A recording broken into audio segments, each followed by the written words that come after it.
YouTube. I'm so glad that you're here on the Grimes Factor. My name is The.Grimes. I am the creator of this channel. Today I'm going to bring you leadership principle number 2. I just did a video not that long ago. I actually did it last week. It was leadership principle number 1. Well, I'm going to recap on the title of that one. It was Don't Be a Complainer. This is awesome stuff here. So I hope you enjoy these leadership principles. And we'll have 12 of these principles. So I'm going to go right into number 2.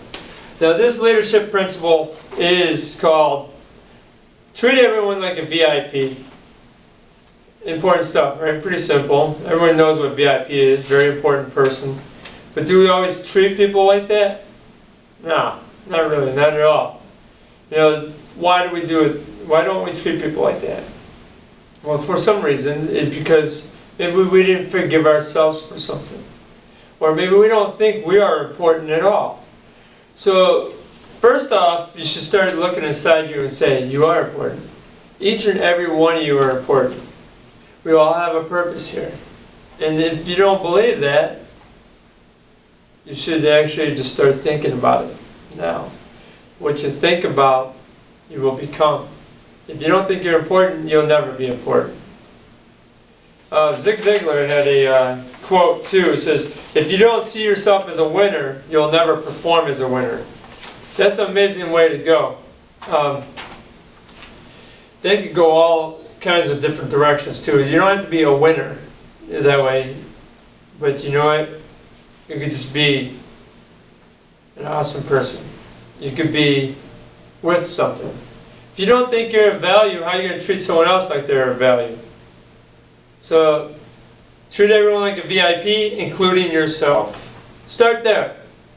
Let's move on a little farther now. Once you got there, let's move to somebody else. Because some of you guys are listening to this, and you already are there.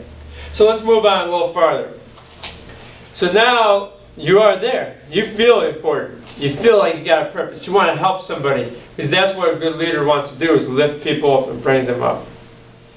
You don't always want to give people what they want, though. So, you new leaders, don't make the mistake to just give people everything. To try to, well, I'm being kind to them. I'm trying to do this. That's fine. It's great.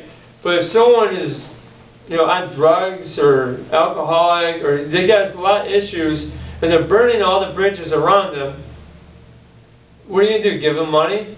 You might bless them once, but guess what happens? Money comes today, is gone tomorrow. Right?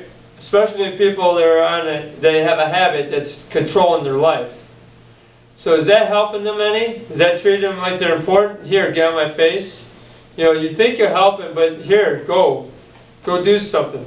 No, you want to help them. How do you help them? Do different things. Find out what the problem is and give them a way to get to, to resolve that problem. They have a drug problem, find a way to get out of that habit. There's places for this, everywhere. If they're having a money problem because they keep wasting their money and then they keep losing place to place, and then they're also homeless, well, find a way, help them find a program. You don't have to take them in your house. I mean, there's a lot of people that I would love to help them, but I'm not taking them in my house. Certain people I have, but I'm not taking everybody in my house to help them. Honestly speaking, right? I mean, speaking 100 here. But you want to treat people with respect. Especially, like what the Bible tells you, is your enemies too.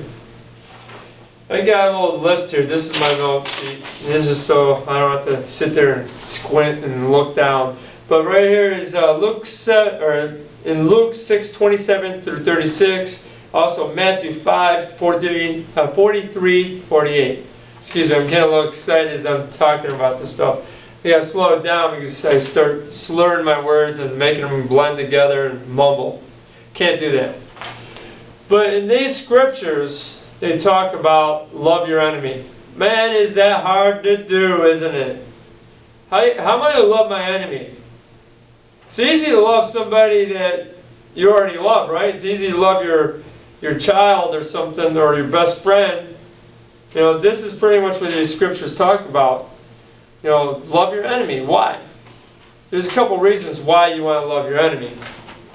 Number one reason for me is because God says so. That might not be for you guys. But God tells us.